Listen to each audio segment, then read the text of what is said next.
Hello guys, welcome back to the channel our study Adda. तो guys आज हम start करने वाले हैं आपका chapter in the kingdom of fools. Guys इस चैप्टर को आप काफी बोरियत भरा कह सकते हैं या फिर बिल्कुल बकवास चैप्टर है। सुनने में आपको फनी लग सकता है। इस चैप्टर में एक राजा है एंड उसके मिनिस्टर्स हैं और वो अपने बनाए हुए लॉ, उल्टे सीधे लॉ जनता पर थोपते रहते हैं। तो आइए फटाफट से स्टार्ट करते हैं चैप्टर की समरी। गाइज राजा एक दिन बैठे बैठे सोच रहा था कि यार मैंने ऐसा क्या किया है अपनी जनता के लिए जो जनता मुझे याद रखेगी। तो उसके दिमाग में आता है कि उसने ऐसा कोई काम ही नहीं किया। अब वो इस टॉपिक को अपने मिनिस्टर्स के साथ डिस्कस करता है। उसके मिनिस्टर कहते हैं क्यों ना हम ऐसा करें, मतलब सजेस्ट कर रहे हैं मिनिस्टर राजा को। वो कहते हैं क्यों ना हम ऐसा करें कि दिन को रात कर दें और रात को दिन। अब राजा तो बेवकूफ था ही, उसने इस चीज को बहुत अच्छा माना, मतलब इस आइडिया को बहुत अच्छा माना और फटाफट से कहा इसको लॉ बना दो और सब लोगों पे लागू कर दो। ये लॉ में चेंज हो गया और वो लॉ सारी जनता पर लागू हो गया। सारे लोग दिन को रात, रात को दिन, मतलब दिन में सोते थे वो और रात को जागते थे। रात को सारे काम करते थे और दिन भर सो जाते थे। हालांकि ये काफी अजीब था और बहुत ज्यादा दुविधा थी और परेशानियां भी हो रही थी लोगों को, बट कोई कुछ कर नहीं सकता था क्योंकि वो राजा का आदेश था। और राजा ने कहा था कि जो व्यक्ति इस चीज को मानने से मना करे उसको मृत्युदंड दिया जाए। तो सारी जनता परेशान थी पर कोई भी कुछ भी नहीं कर सकता था। एक दिन क्या होता है, एक गुरु और उनका डिसाइबल, मतलब उनका शिष्य, गुरु और शिष्य उस सिटी में आ जाते हैं और वो देखते हैं कि सूरज की चमचमाती हुई रोशनी में वो शहर बहुत ज्यादा सुंदर लग रहा था। बट वहां पर ना ही चिड़ियों के चहकने का वॉल्यूम था, ना ही एनिमल्स का कोई वॉल्यूम था और ना ही किसी ह्यूमन का कोई वॉल्यूम उन्हें सुनाई दे रहा था। दिन में ऐसा लग रहा था जैसे रात हो। तो जब उन्होंने आसपास देखा तो वहां के सारे लोग सो रहे थे, जानवर भी सब सो रहे थे और उन्हें पूरा दिन हो गया भटकते भटकते। गुरु और शिष्य पूरे दिन उस सिटी में भटकते रहे, उस गांव में भटकते रहे, बट उन्हें कोई भी इंसान जागता हुआ दिखाई नहीं दिया। सब लोग सो रहे थे, यहाँ तक कि जानवर भी सो रहे थे, क्योंकि जैसा इंसान करते हैं वैसे ही जानवर भी करना सीख जाते हैं। जहाँ पर इंसान नहीं जगेंगे वहां चिड़ियां भी अपना चहकना शुरू नहीं करती। अब जैसे ही शाम होना शुरू हुई धीरे धीरे लोग उठना स्टार्ट हो गए और जैसे ही रात हुई सारे लोग उठकर अपना अपना काम करने लगे। सारे फार्मर्स अपने खेतों में चले जाते हैं और अपना काम स्टार्ट कर देते हैं। बिजनेस वाले लोग बिजनेस पर चले जाते हैं और अपना काम स्टार्ट कर देते हैं। लेडीज सारी खाना बनाना स्टार्ट कर देती हैं। अब ये सारी चीजें देखकर जो गुरु और शिष्य थे काफी आश्चर्यजनक थे, मतलब वो ये सोच रहे थे ये हो क्या रहा है। अब ये सारी चीजें देखकर गुरु बहुत ज्यादा परेशान थे और वो अपने शिष्य से कहते हैं कि देखो बेटा, ये जो शहर है वो पागलों का शहर है, यहाँ पर कभी भी कुछ भी हो सकता है, इसीलिए फटाफट से खाना खाओ और यहाँ से हमें निकलना चाहिए, क्योंकि यहाँ पर सारी चीजें उल्टी की जा रही हैं, तो यहाँ पर कभी भी कुछ भी हो सकता है, इसीलिए यहाँ से फटाफट से बाहर निकलो। और उनका शिष्य उनकी बात से सहमत होता है। वो फटाफट से ग्लोसरी स्टोर जाते हैं। ग्लोसरी स्टोर पर जाते ही उन्हें फिर से अजीब लगता है क्योंकि वो देखते हैं कि वहां पर जितनी भी चीजें हैं उनका प्राइस सेम है।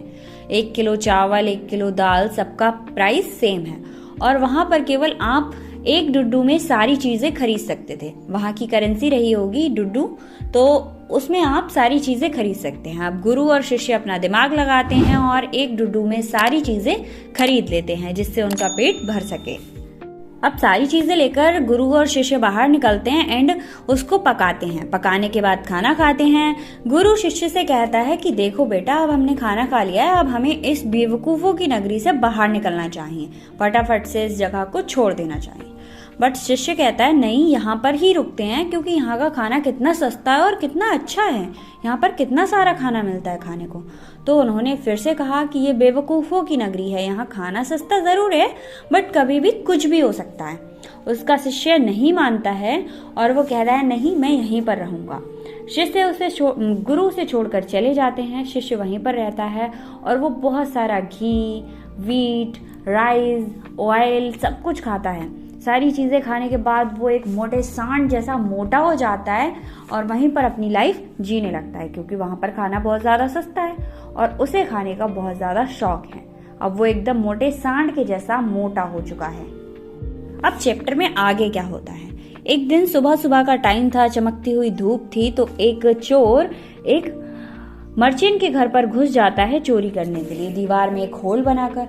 अब जब चोर चोरी करके वापस लौट रहा था, इतनी मेहनत से जो उसने चोरी की थी, वो चोरी करके उसी होल से जब वापस लौट रहा था, तो वो दीवार उसके ऊपर गिर जाती है और वो मर जाता है। चोर क्या होता है? चोर मर जाता है। अब क्योंकि वहां पर लोग दिन में तो जागते नहीं थे, रात में ही जागते, तो जैसे ही धीरे धीरे रात होना शुरू होती है, सारे लोग जागते हैं, तो उन्हें पता चलता है कि मर्चेंट की दीवार गिरने से एक चोर की मौत हुई है। अब उस चोर का भाई किंग के पास जाता है और कहता है किंग से कि मुझे इंसाफ चाहिए, मेरा भाई जो बहुत ज्यादा ईमानदारी से मर्चेंट के घर पर चोरी कर रहा था, वो दीवार गिरने से मर गया है। तो जो राजा थे वो बहुत ज्यादा दुखी होते हैं और कहते हैं हाँ, तुम्हें इंसाफ मिलेगा। मतलब कितनी बेवकूफ़ी वाली बात है कि एक चोर चोरी करने जा रहा है, तो उसका भाई कहता है कि वो मर्चेंट के घर पर जा गया था चोरी करने और वहां पर जाकर उस पर दीवार गिर गई, इस वजह से वो मर गया, तो मुझे इंसाफ चाहिए। और राजा भी कह रहा है हाँ, आपको इंसाफ मिलेगा, आपके साथ न्याय होगा। ये बात सुनकर जो चोर का भाई होता है वो बहुत ज्यादा खुश हो जाता है और राजा अपने सिपाहियों को आदेश देता है कि फटाफट से उस मर्चेंट को सभा में उपस्थित किया जाए, मतलब राजमहल में लाया जाए, क्योंकि अब मर्चेंट आरोपी बन चुका था।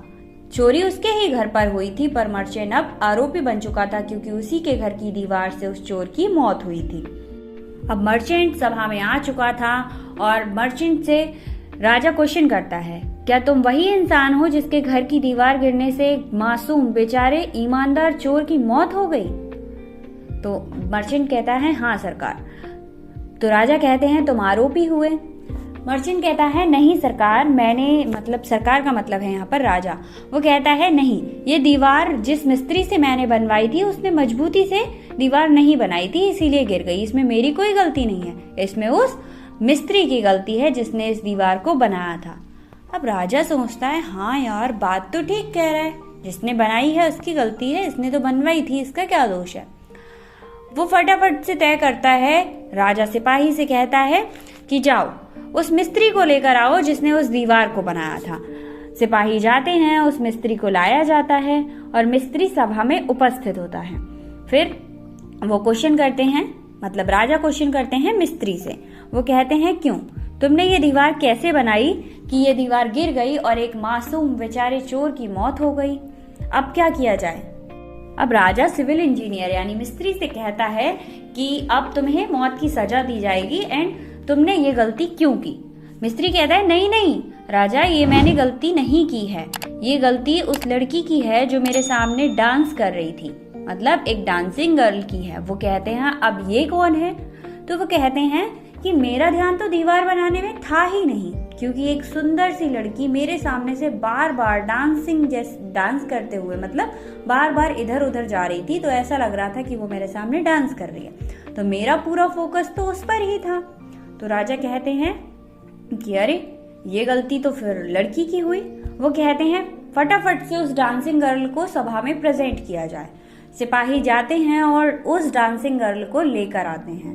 अब उस डांसिंग गर्ल से क्वेश्चन किया जाता है कि तुमने ऐसा क्यों किया, मतलब तुम बार बार डांस कर रही थी, इसीलिए इस मिस्त्री का यानी सिविल इंजीनियर का ध्यान दीवार बनाने पर नहीं था और दीवार ढंग से नहीं बनी, इसीलिए इस मासूम से ईमानदार से चोर की मौत हो गई।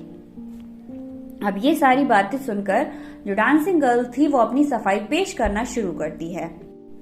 वो डांसिंग गर्ल कहती है नहीं नहीं मिलॉर्ड, इसमें मेरी कोई गलती नहीं है।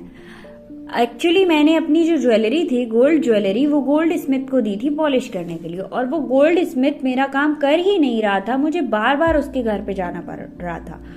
तो उस दिन मैं कम से 20 बार, वो कहती है कि उस दिन मैं कम से कम 20 बार उस पॉलिश करने वाले, गोल्ड पॉलिश करने वाले के घर पर गई थी और उसने मेरा काम फिर भी नहीं किया था, इसीलिए मुझे बार बार उस बिल्डिंग से ऊपर नीचे होना पड़ रहा था। इसमें मेरी कोई गलती नहीं है, इसमें उस गोल्ड स्मिथ की गलती है। अब राजा कहता है हाँ यार, बात तो ठीक है। अब वो जा रही थी, उसका ध्यान ये थोड़ी ना था कि मिस्त्री मुझे देख रहा है, यानी सिविल इंजीनियर उसे देख रहा है और इस वजह से दीवार खराब हो जाएगी और दीवार खराब होने की वजह से एक चोर की मौत हो जाएगी। राजा फटाफट से आदेश देता है अपने सिपाहियों को, कहता है उस गोल्ड स्मिथ को प्रेजेंट किया जाए।